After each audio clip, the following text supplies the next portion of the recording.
To you by Elegance by Design, where healthy hair and skin is our priority, but a beautiful you is always our specialty. You can purchase your all-natural hair and skincare products at elegancebydesign.com. That is design with a Z.com. All right, so tonight we are talking about influence and impact. What's your motivation? So I'm going to start off with a few definitions so that we can just get a little understanding about what it is that we're dealing with tonight. The dictionary defines influence as the capacity to have an effect on the character, development, or behavior of someone or something, or the effect itself. Impact is defined as the effect or influence of one person, thing, or action of another. Motivation is the reason or reasons one has for acting or behaving in a particular way. It doesn't matter if you are an entrepreneur, radio show host, community leader, parent, teacher, promoter, whoever you are. We all have some level of influence in the lives of those around us. We each have a unique way of moving and shaking within our peer circles that allows us different levels of influence into how others move and shake within their circles. Depending on how deep and wide our influence runs, our presence and perspective into a thing can then create impact further than we can imagine. That is what we're going to get into tonight. That whole further than we can imagine piece. This is a sweet idea that many of us pray and post about on a regular basis, myself included.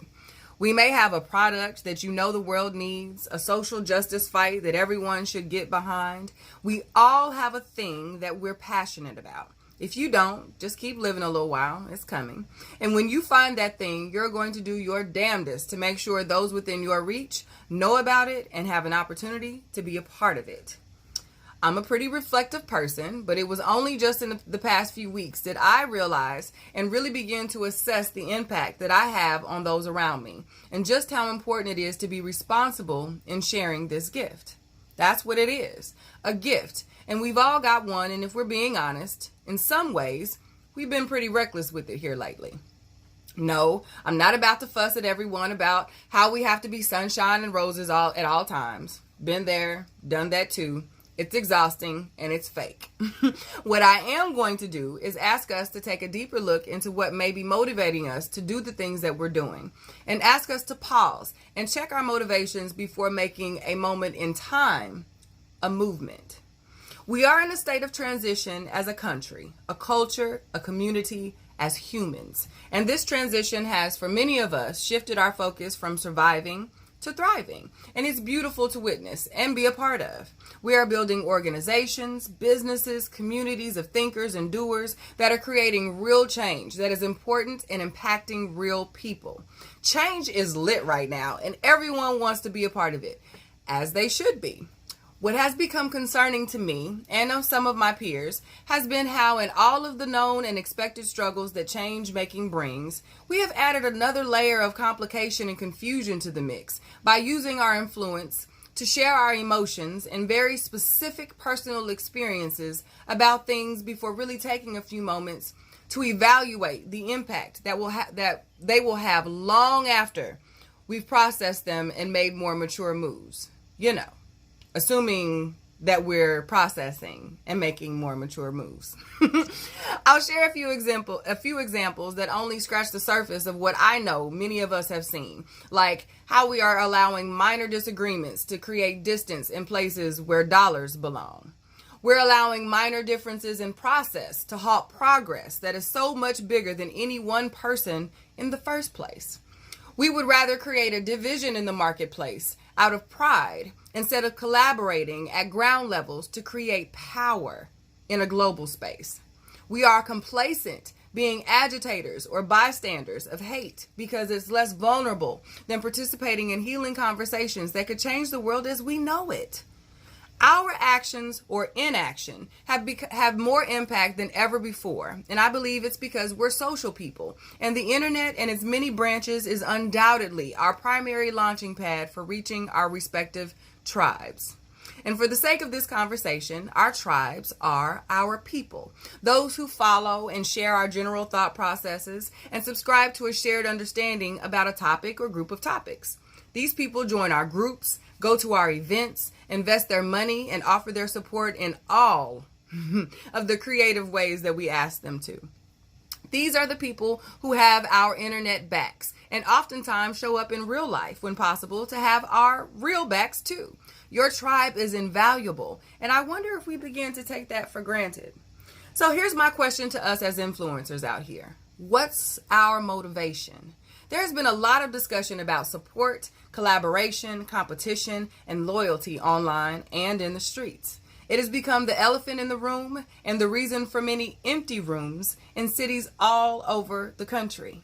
We all have a front row seat to what should be left backstage or dealt with at rehearsals, and it's beginning to backfire in a way that is more than uncomfortable for those torn with who to support in the midst of the mess. It divides the purpose for the people who really share your passion, but are pretty cool on all the drama that comes up and comes in with supporting you. I think in our humanness and desire to do it our way, we leave ourselves vulnerable to missing the mark more often than necessary. We are fragile. Let's just own it, okay? We all have our facades of being strong and put together and the best at whatever it is we say we're the best at. It's the game that we're playing. But the truth is, if you're creating something the world needs, that your people need, it's going to get hard out here for a pimp. You're going to be frustrated. You're going to have some discouragement, some disagreements, and some things just won't work.